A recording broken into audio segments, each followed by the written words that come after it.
రాష్ట్రంలో పరిపాలన ఎలా ఉంది? చంద్రబాబు గారు ముఖ్యమంత్రి, డిప్యూటీ సీఎం పవన్ కళ్యాణ్ గారు మాట్లాడుతున్న మాటలు ఎలా ఉన్నాయి? రాష్ట్రంలో పరిపాలనని సూపర్ సిక్స్ అని చెప్పాడు. ఒక పింఛను మాత్రం 4,000 ఇస్తున్నాడు. 4,000 ఇస్తే నేను అప్పుడు ఉన్నప్పుడే చంద్రబాబు ఉన్నప్పుడే మా భార్యకు వచ్చింది 43%. ఇప్పుడు అది వికలాంగులు దొంగ సర్టిఫికేట్ అని చేస్తే మళ్ళీ వచ్చి ఇచ్చినాడు. ఆ 4,000 పెంచడం ఎందుకు? ఇప్పటికీ మళ్ళీ కొత్త పింఛన్లన్నీ ఒక్కటి కూడా ఇవ్వలేదు. జిల్లాకు 200 పింఛన్లు అంటే ఎవరికి ఇస్తాడు? ఊరికి ఒక్కటి కూడా రాదు. అది కూడా ఎవరికి? వాళ్ళకి తెలుగుదేశం వాళ్ళకే. నిరుద్యోగ భృతి అన్నాడు ఇవ్వలేదు. ఆరోగ్యశ్రీ అన్నాడు ఇవ్వలేదు. నీకు 15 అన్నాడు ఇవ్వలేదు. ఇది రైతు భరోసా అన్నాడు 20,000 అన్నాడు, 14 వేసిన అది కూడా ఇవ్వలేదు.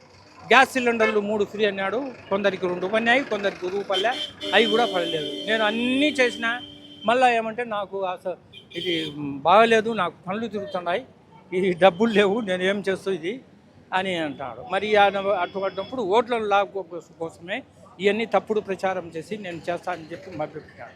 ఉచిత ఫ్రీ బస్సు అన్నాడు. ఉచిత ఫ్రీ బస్సు వల్ల ఏం చెప్పు? అది విద్యార్థులకు ఏదో వికలాంగులకు ఏదో 50% ఇచ్చినా మహిళలకు ఉంటాయి. మహిళలందరూ ఉండదు, మనం పోతే మనకు సీట్లు ఉండవు, ఏమి ఉండవు. దానివల్ల ఏం ఉపయోగం ఉంది చెప్పు?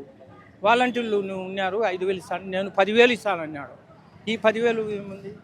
ఇప్పుడు సచివాలయం వాళ్ళ ఉద్యోగులకి మీకు సెలవు లేదు, ఏం లేదు, మీరు కంటిన్యూగా పనిచేయాలా, పన్నులన్నీ రాబట్టాలా, పన్నులు రాబడితేనే మీకు, లేకపోతే మీ ఉద్యోగాలు కూడా చేస్తాము అని అంటారు. ఇదేంది? వాళ్ళు ఒత్తిడికి చనిపోయి ఇప్పుడు 5 మంది 6 మంది సచివాలయ ఉద్యోగులు చనిపోయినారు. ఎందుకు ఇంత వాళ్ళకు కష్టం పెడుతున్నాడు? ఇంత వాలంటీర్లు ఉంటే 50 ఇండ్లు చేసి అన్నీ చేస్తారు. ఒక యాప్ తీసుకొని నీకు ఫోన్ ఉందా, సెల్లు ఉందా, ఎన్ని కుళాయిలు ఉన్నాయి, ఏమున్నాయి అని చేసేందుకు ఒక్కొక్క చేసేందుకు అర్ధగంట పడుతుంది. వాళ్ళకు తలకాయ నొప్పి వద్దు ఈ ఉద్యోగం అనే విధంగా ఉంది. కాబట్టి మొత్తం మీద ఏమో పరిపాలన ఏమో పెద్ద ఏం అనుకున్నంత ఏం బాగలేదు. దానివల్లనే డైవర్ట్ చేయాలనే ఉద్దేశంతో జగన్కు ప్రజాదరణ ఎక్కువ ఉంది. కాబట్టి ఈ విధంగా కష్టపడుతుంటే జగనే నాశనం చేస్తున్నాడు అని అంటారు చంద్రబాబు గారు. ఏమి కష్టపడుతున్నాడయా? ఇప్పుడు లొకేషను భార్య ఉంది, కోడలు ఉంది. లొకేషన్ ఎట్లా తిరిగి 1 సంవత్సరం సీఎం చేయాలనే ఉద్దేశం వాళ్ళకు ఉంది.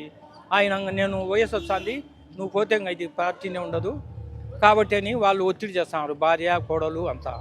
అటువంటిప్పుడు ఈ పవన్ కళ్యాణ్ తనకి ఇచ్చిన వీళ్ళకు అప్పుడే స్పీడ్స్ వస్తాయి. అప్పుడు